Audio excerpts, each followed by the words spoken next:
Ça commence.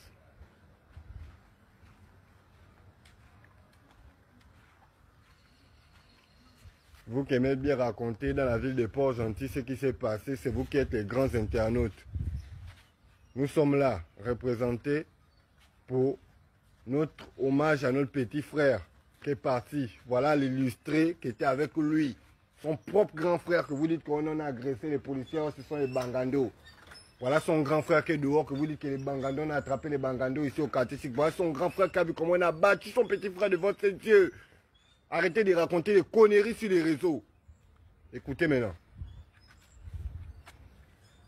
En tout cas, moi, je m'exprime en dehors d'abord. L'enfant qui a été tué, c'est mon enfant. Sincèrement, si c'est les autorités qui publient, ils n'étaient pas dans le milieu lorsqu'on a buté l'enfant. Et la loi, on connaît la loi. La loi va toujours chercher à couvrir les personnes parce que c'est un argent. Toujours. Ça a été toujours comme ça. Pour nous laisser en deuil. Moi, mon enfant, ce n'était pas un bangando. C'est un enfant qui n'embêtait pas, il ne parlait pas. C'est pas parce que cet enfant-là fait la prison qu'il va dire qu'il est bangando. Il n'est pas un bangando. Il travaillait. On va vous sortir ces documents. Et il a voté le président Olingi. Tous les papiers sont là.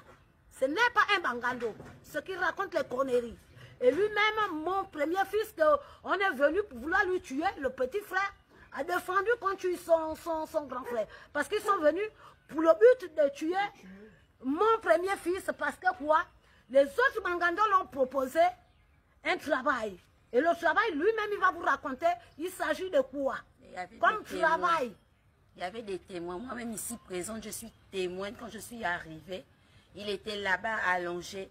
Ici, l'agent avait l'âme pointée sur son grand frère. C'est là où le lieu ça s'est passé. Il va le tuer. Malgré qu'il avait déjà tué le frère, il était toujours en train de préméditer ça. Moi-même, j'ai vu le visage de l'agent. Moi-même, j'ai vu la scène quand je suis arrivée. Oh, je m'adresse à la nation au nom de mon défunt petit frère.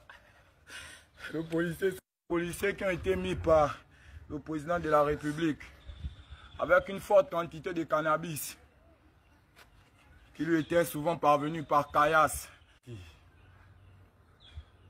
Jordan a fait la prison. Je me suis retrouvé avec lui. Je me suis ressaisi. Je suis sorti, j'ai changé de vie. Je travaille. J'ai été employé quelques mois après ma sortie de prison par 2 prestations ADA ici Ouest.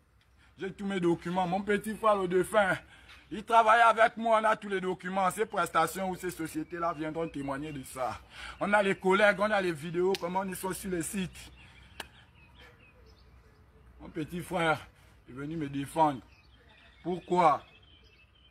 Parce que Jordan m'a croisé la semaine passée à Massoukou.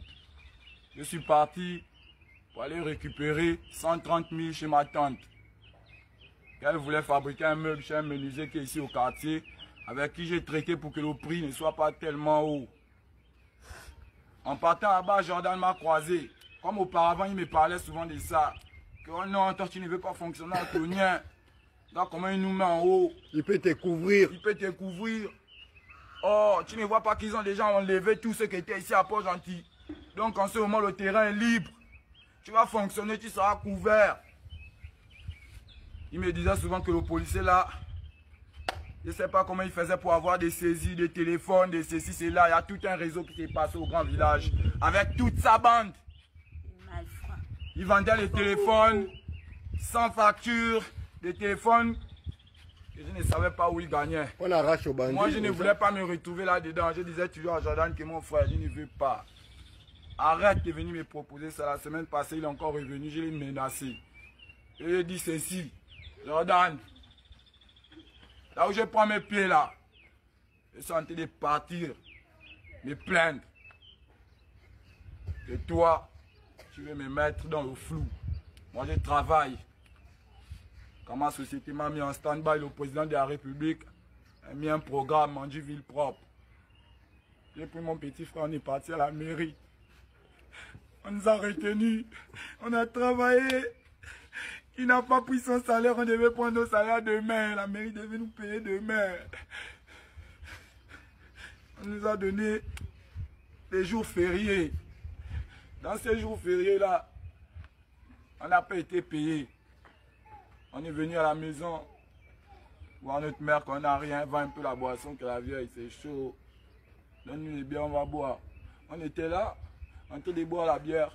Il y a un papa qui est venu du quartier, qui est venu au terrain devant tout le monde, nous prendre qu'il y a un bricole. Il nous a amenés au bricole. Quand on a terminé le bricole, il nous a ramenés au quartier. Il nous a fait partager un jus. Après ça, il nous a donné notre dû. Quand il nous a donné notre dû, mon petit frère,